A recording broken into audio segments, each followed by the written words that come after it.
राजगढ़ के बारे में तो मैं बाद में बताऊंगा आपको। श्रुति जी, अजय जी, हम सभी ग्रामवासी, मैं अपने को सेठ या भामाशाह नहीं कहता, लेकिन ग्रामवासियों के साथ जुड़ा हुआ हूँ, इसलिए ग्रामवासी कहता हूँ। आपका हार्दिक अभिनंदन है कि आप देर आई दुरुस्त आई, लेकिन आई तो सही। और हम ग्रामवासी आपसे बहुत आस लगाए बैठे हैं, ये भी ध्यान करिएगा। अब सवाल उठता है राजगढ़िया, आपकी शादी होने के बाद आपके साथ राजगढ़िया संबंध जुड़ गया, तो आप डाबड़ी राजगढ़िया की संबंधी हो गए।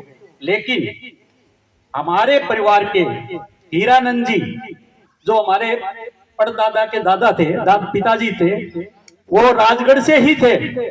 और राजगढ़ में उनकी औलाद नहीं हुई तो वो डाबड़ी आके बस गए।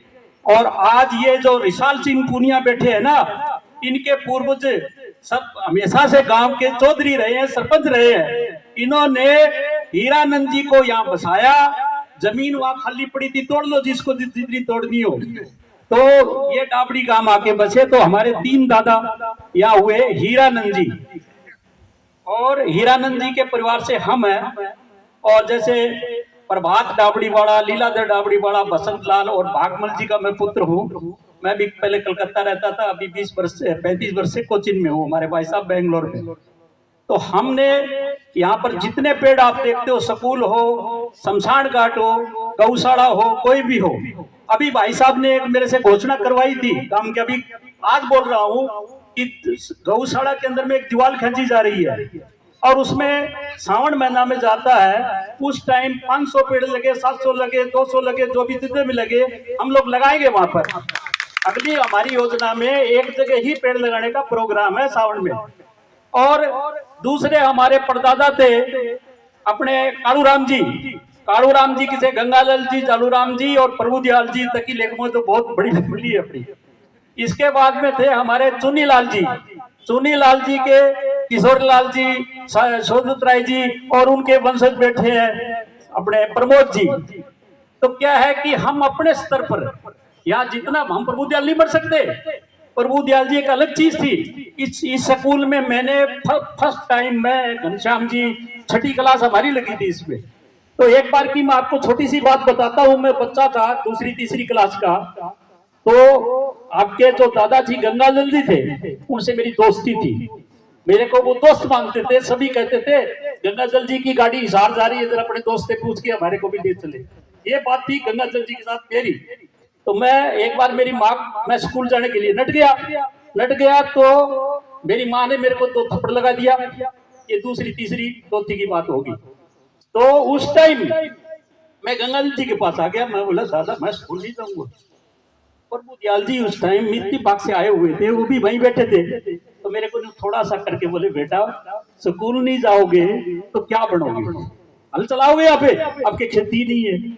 तो मैंने वो शिक्षा मानते हुए इसी स्कूल में 10वीं पास की थी। और आज मैं 20-22 वर्ष कलकत्ता रहा, और आज जहाँ हिंदी कोई जानता नहीं, केरला के अंदर में मैं मलयाली, और ये थोड़ी बहुत मलयाली भी जानता हूँ, इंग्लिश वगैरह, और वहां मैं 35 वर्ष से हूँ। लेकिन मैं आपसे एक बात कहूंगा कि हम 1 महीना के लिए हर शिवरात्रि पर यहाँ आते हैं दोनों भाई। हमारे भाई साहब इस बात तो नहीं, इस समय नहीं आ सके, उनके पाँव में थोड़ी तकलीफ हो गई थी। और यहाँ जितने पेड़ पौधे हैं, कहीं अपने रिनोवेशन करना हो, जैसे हमने कन्या पाठशाला का रिनोवेशन करवाया, ऐसे तो आपसे बहुत बहुत विनती है कि प्रभुदयाल जी एक पेड़ लगाया था, उस पेड़ की शाखाएं बहुत लंबी हो गई है, लेकिन आप आइए, उन शाखाओं में पेड़ लगे, उस पेड़ों को संभाल के रखिए।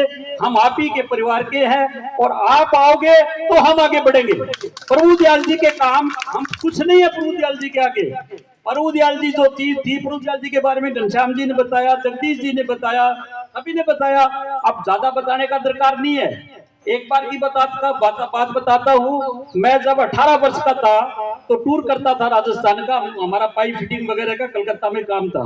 ऑर्डर लेने के लिए झुंझुनू चला गया। तो झुंझुनू में मैं ठहरा, तो मेरे को तो मार्केट मालूम नहीं था, पहले दबा गया। तो एक पगड़ीधारी सेठ जी, जैनी थे वो आ रहे थे। मैंने कहा सेठ जी यहाँ पाइप फिटिंग का मार्केट कौन सा है? तो बोले ये सामने चले जाओ, 3-4 दुकानें हैं। तो बोले जी आप आए कहाँ से हो? मैं बोला जी मैं आया तो कलकत्ता से हूँ, लेकिन हमारा गांव है डाबड़ी। बोले प्रभुदयाल जी वाली डाबड़ी। मैं बोला हाँ जी प्रभुदयाल जी वो बरगाऊ जी लगते हैं। बोले तो आप हमारे घर क्यों नहीं ठहरे आए? वो अभी मालूम नहीं था, बता दो अगली दफा आपके घर ही आऊंगा। तो ये थे प्रभुदयाल जी, इसलिए आप आइए, आपका स्वागत है। और जो हम थोड़ा बहुत काम कर रहे हैं, अन्ना दो अन्ना बरी बोल सकते हैं आप उसको भी आप साथ मिलके करिए तो मजा आएगा। और आप एक जैसे विशाल जी ने कहा अभी महीना में एक चक्कर लगाओ, महीना में नहीं तो 6 महीना में तो कम से कम जरूर लगाइए आप। और आप हमको अभी आपका नंबर भी आएगा यहाँ बोलने के लिए, आश्वासन देके जाएंगे कि हम आएंगे और आकर के इन गांव वालों की जो चीज होगी उसको पूरा करेंगे। ऐसे काम नहीं चलते खाली माइक बोलने से होते। तो आइए, आप मेरी बड़ी बहन है, तो आपकी उम्र क्या होगी? हाँ तो मेरी 76 वर्ष उम्र है। तो आप मेरी आदरणीय बहन है। इधर श्रुति जी है, वो भांजी है, भांजे है, तो आप इनको लाइए। ये बहुत बड़ा काम गांव के लिए आपने किया है, उसकी भी आपको अभिनंदन करते हैं। अजय जी का भी है, जैसे जगदीश ने कहा भाई अभी डाबड़ी में तो ये नाना का घर आना चाहिए। तो ये हमारी जन्मभूमि है, और ये जन्मभूमि हमको हम बच्चों पर आस नहीं करते हैं, फिर भी हमने हमारे 2 बच्चों को इस तरह लाए हैं और आगे लाएंगे, बिठाएंगे या करेंगे, देखेंगे। इसी के साथ मैं आपका बहुत बहुत आदर करते हुए अपना वक्तव्य शेष करता हूँ। धन्यवाद।